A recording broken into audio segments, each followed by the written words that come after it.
The rise and fall of the Sears catalog that built America. There was a book in your house before you could read. It sat on the floor near the radiator, or on the lower shelf of the telephone table, or in a stack by the back door where the boots were kept. It was enormous, bigger than any book you owned, and it arrived without being ordered, without anyone asking for it, the way seasons arrive. You flipped through it the way a child flips through something that's not quite a toy and not quite real life, but feels like both at once.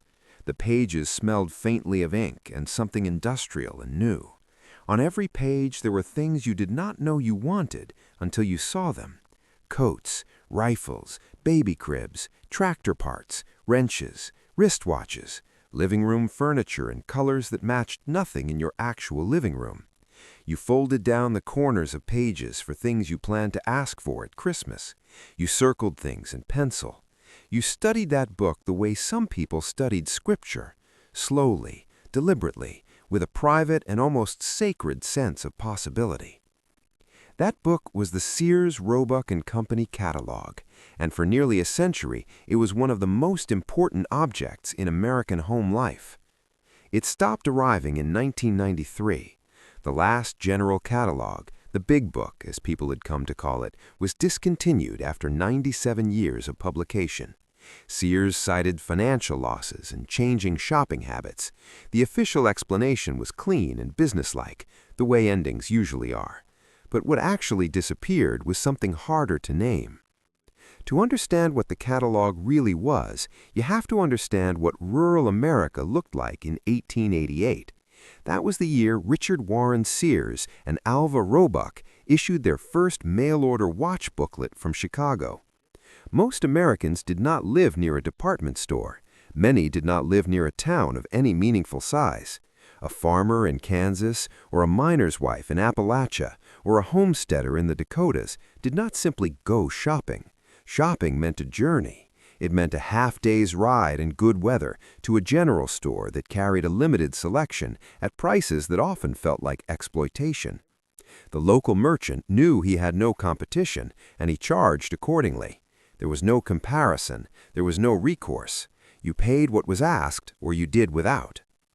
Sears changed that equation permanently. The catalog came to your door. It offered thousands of items at fixed printed prices, prices that did not change based on who you were or whether the storekeeper needed to make his monthly numbers. The catalog was in a very real sense an act of economic democracy. It trusted the customer. It printed the price. It stood behind its products with a money-back guarantee, which was at the time a genuinely radical idea. The promise was simple and direct. Satisfaction guaranteed or your money back. For people who had spent decades being quietly taken advantage of by local merchants, that sentence was not advertising. It was a promise that felt like justice. By 1897, the Sears catalog was over 500 pages. By 1908, you could order a house from it. Not a dollhouse, an actual full-size house, shipped in pieces by railroad freight, with blueprints, materials, and instructions included. The company called them Modern Homes. Between 1908 and 1940, Sears sold more than 70,000 of them across the country. Some are still standing. People live in them today without knowing what they are. In its peak years, the catalog ran to over 1,000 pages. It sold everything a household could possibly need, from the practical to the aspirational. You could outfit a kitchen or a barn. You could order a buggy, or later, parts for your automobile. You could find musical instruments, medical equipment, wallpaper patterns, and ready-made clothing in sizes that actually reflected how people's bodies were shaped. For families living in genuine isolation, the catalog was not just a store, it was a connection to the wider world, proof that the modern world knew you existed and was willing to send you things through the mail. The catalog did something else, quietly and without ever announcing it. It gave ordinary people a shared visual language. Farm families in Georgia and factory workers in Ohio and new immigrants in Pennsylvania were all looking at the same pictures, circling the same coat styles, imagining their parlors furnished in the same way. Before television, before the internet, before any of the media we now associate with shared culture, the Sears catalog created a kind of common domestic imagination. America did not look the same everywhere, but for a long time it wanted the same things. The forces that eventually undid the catalog came slowly and then all at once. The automobile arrived and made travel easier, which meant rural customers could reach actual stores. The interstate highway system, built through the 1950s, moved goods faster and created the conditions for large retail chains to spread nationally. The shopping mall pulled customers inside, offered browsing and immediacy, and surrounded purchases with the warm atmosphere of a shared physical space. Discount retailers like Kmart and later Walmart promised prices that could undercut even the catalog's long-standing efficiency.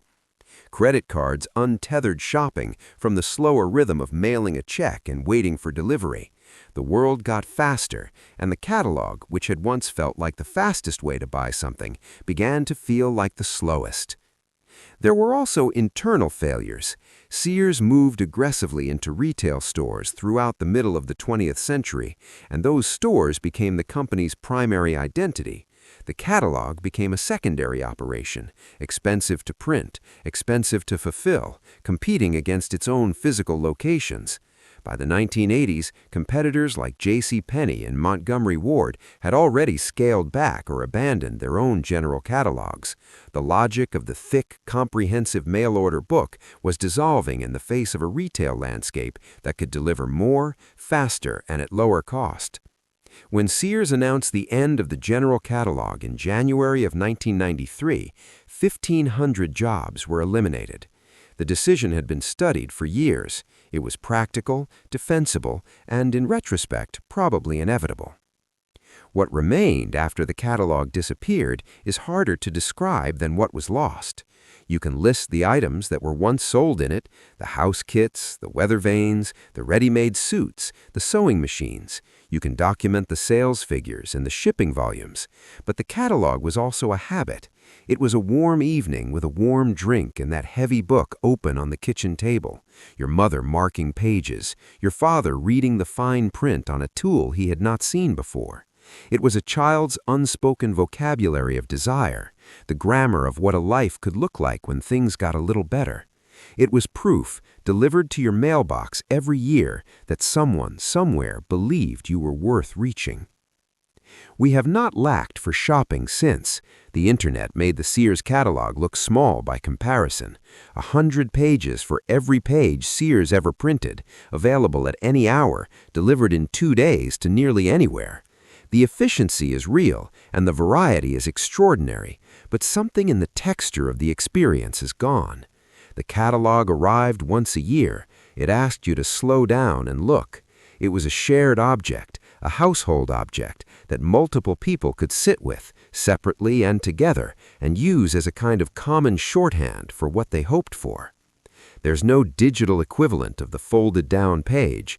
There's no algorithm that quite replicates the feeling of a penciled circle on a page that your mother would find later and pretend she had not seen.